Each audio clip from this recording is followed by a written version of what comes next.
यह हिंदुस्तान के युवा के तौर पर आज के समाज राजनीति के बारे में आप क्या सोचते हैं? सर राजनीतिक स्तर बहुत नीचे चला गया सर। कितना?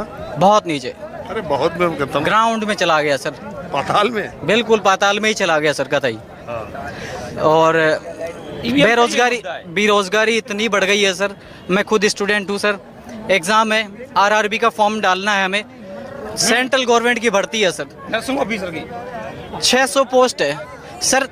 1 लाख पोस्ट कई बार कांग्रेस के राज में निकलती थी सर। 600 पोस्ट, आप अंदाज लगाइए 600 पोस्ट से क्या होगा। मतलब एक जोन के अंदर 2 पोस्ट, 1 पोस्ट, ये कैसे पॉसिबल है? कैसे सर्वाइव करे सर? टोटल 21 जोन है। 21 जोन है, उसमें से अजमेर जिले से 1, महाराष्ट्र से जरूर 34 है, और ऐसे करके मतलब 600 पोस्ट निकाली है सर पूरे इंडिया से। 713 पोस्ट निकाली है।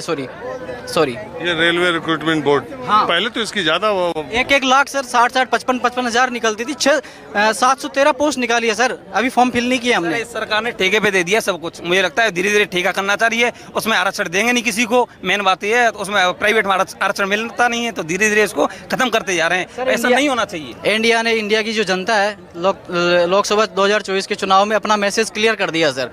303 से 240 पर लाके मैसेज क्लियर है कि यह सरकार नहीं पसंद है।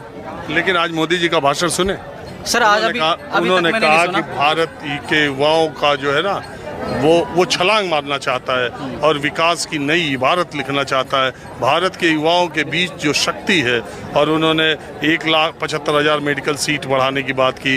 उन्होंने कहा 1 लाख नए लोग ऐसे आए राजनीति में जिनका कोई फैमिली बैकग्राउंड ना हो, कोई परिवारवाद ना हो। भ्रष्टाचार पर उन्होंने एक निर्णायक लड़ाई लड़ने का आह्वान किया। उनकी इन सब बातों को जब वो 15 अगस्त को बोलते हैं तो आपको कैसा लगता है? सर बोलने में तो उन्होंने 2014 के अंदर जब एंट्री मारनी थी तब 2 करोड़ रोजगार की भी बात की थी, 15-15 लाख की बात करी थी, बुलेट ट्रेन की बात करी थी सर। बुलेट ट्रेन की भी बात करी थी, 2 करोड़ रोजगार की बात करी थी, 15 लाख की भी बात करी थी सर। ये प्रधानमंत्री कम, प्रचार मंत्री ज्यादा है सर। बिल्कुल सही बात। और हमको एक बार ईवीएम से, एक बार बिना ईवीएम के वोट करा के देख लें तो मुझे नहीं लगता वापस से आएंगे मोदी जी। मुझे नहीं लगता। उस रिपोर्ट का मेरे को अभी नाम याद नहीं आ रहा, रिकॉल नहीं कर पा रहा हूँ मैं।